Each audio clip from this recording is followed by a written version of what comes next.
So I've got a walk-in freezer that the manager said a couple hours ago the fans weren't on, and he recognized that and assumed it was in a defrost, and they are still not on. He also said he heard smelt some burning. I don't smell it now, but I did tell him to turn the breaker off.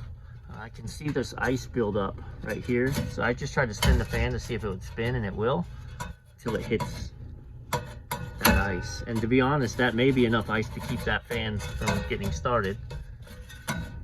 But the other one, I'm pretty sure spins free. So yeah, so it would have spun. Huh. Tick, tick, tick, tick, tick, tick. I wonder if there was just enough ice on there to keep them from getting going.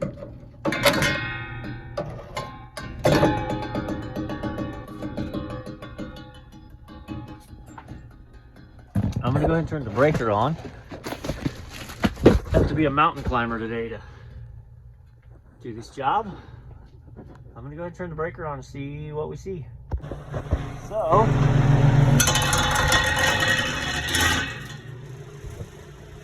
I smell what it smells. It is the motor. It's the ECA motor.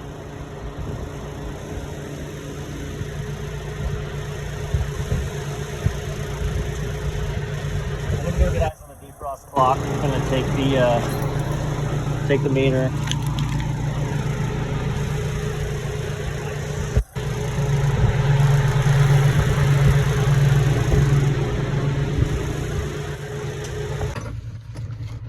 Well, by golly, if you're watching the videos this week, you're going to be very familiar with defrost clocks.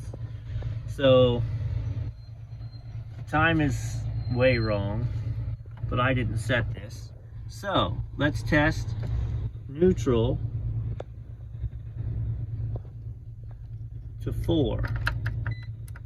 Neutral to 4, that is through the thermostat on the 4 leg. To 11. So my neutral gives me 110, my 4 gives me 110, and if we go neutral to 3, nothing, right? I'm gonna go ahead and put this into a defrost. Remember, wherever they're out, it's gonna click red light. I heard the unit stops on the other side of this wall. It's really weird that this is in a storage room, but whatever. Now we're neutral to 3, that's the heater circuit. And I got 210, and neutral to 4,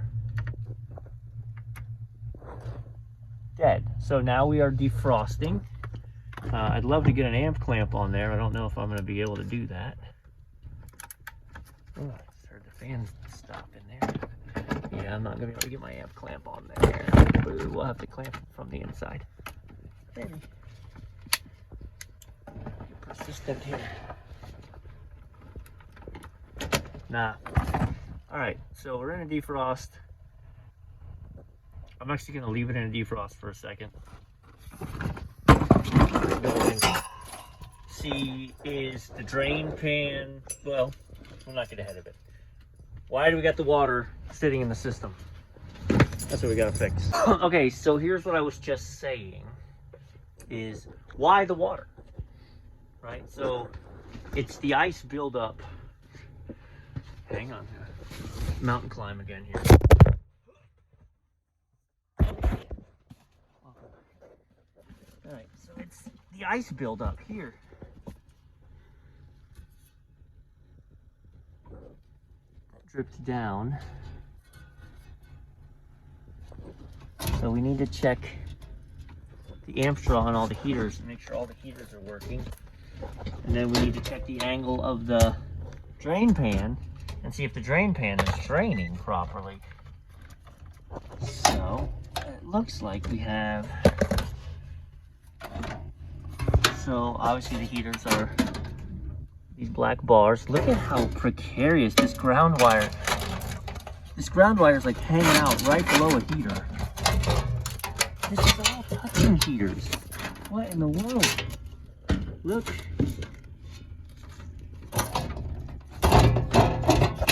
I'm gonna bet this heater doesn't work. Straight up. Wow, it does. 3.5 amps on this heater. Okay. So that's the lower heater. That's like just hovering above the drain pan. And And we've got more heaters here. At least one more.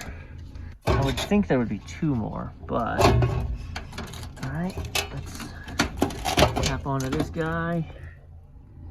3.5. Okay, so our heaters are working. It does look like those are the only heaters.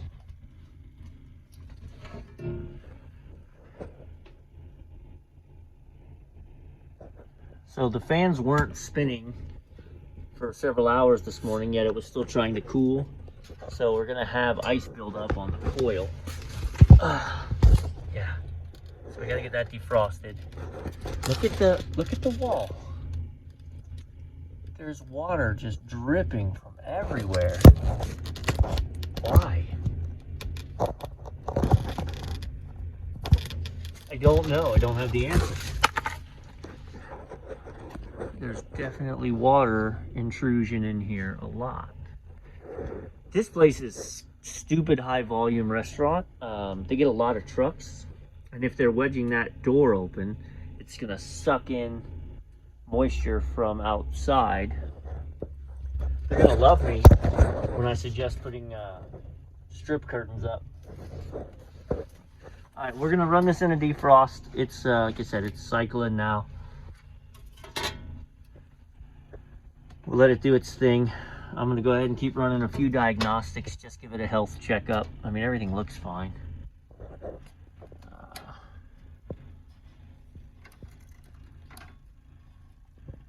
H1 and H2. Yeah, they're on H2 and H3, but yes. And there are only two heaters. You can tell by, and this is a H2. So this is one side of the heaters, and there's only two terminals on it. And then the brown line that's running through your shutoff. So just that little bit. Terrible. Look at that. Yeah. Okay, so moisture intrusion into the freezer. That's our problem. Now we gotta figure out the solution. So I pulled the fan blade off. One, I wanted to see the part number on the motor because you could smell the motor burning. So that's gonna be on the chopping block. So I wanna have one of those in the truck ready to go because this location's about an hour outside of all the rest of my locations. But I also wanted to look at the drain pan. Right, so as the drain pan liquefies, does it just sit there? Does it leave? So I don't see it building up. I'm gonna go ahead and pour a cup of hot water in there and see that it evacuates. Because if the drain pan isn't pitched properly, that would be water hanging in the pan when the fans fire up, and then it's just gonna sling them everywhere and do what it's doing, where it's just dripping, building little icebergs. So let me get some water. Yeah, so this is weird. It comes out outside. But yeah, I poured hot water down the drain. She drained right out. So yeah, I really think it's just that they keep these doors open. They get deliveries. I mean, this place, they get deliveries every other day. And defrost heaters are rocking. I'm gonna check and make sure we don't have a freon issue. Just let it run. I'll look at the sight glass. Make sure we're not over icing up. But even that, we should over ice up and then defrost and drain out. So yeah, I'm gonna put this back together and let it run. We'll see what the rooftop unit looks like, but I think this is much ado about nothing. I mean, it's a big deal to them. Their cooler wasn't starting. But they're gonna get a strip curtain hanging on this door. So this is the freezer that you have to walk through a cooler to get to. And so they wedge this door open, then they wedge this door open. And then, they're bringing in that 70-degree air outside. You're getting all sorts of drama. This evaporator in the cooler, I actually just recently pulled down and cleaned. It was so gross. It was so much dust and debris all over the fan blades and the covers, and that stuff comes from outside. So makes sense. So the unpopular solution is going to be to hang plastic curtains here that, you know, they're like octopus tentacles and they feel terrible, they're cold and they're damp, and people hate them, but they keep the 70-degree air outside, so we lower the intrusion level. Okay, it's 10:40. This shows PM, so right now we show 10 PM. So let's go around the world here. 10, 10:15, 10:30, 10:40. I'm gonna actually take issue with the defrosts. So they do 4 defrosts a day, and they do them for 30 minutes. 30 minutes, 30 minutes, 30 minutes, 30 minutes. That's just, boy, that doesn't seem like it's gonna be enough. And they haven't been having defrost issues, so I suppose. But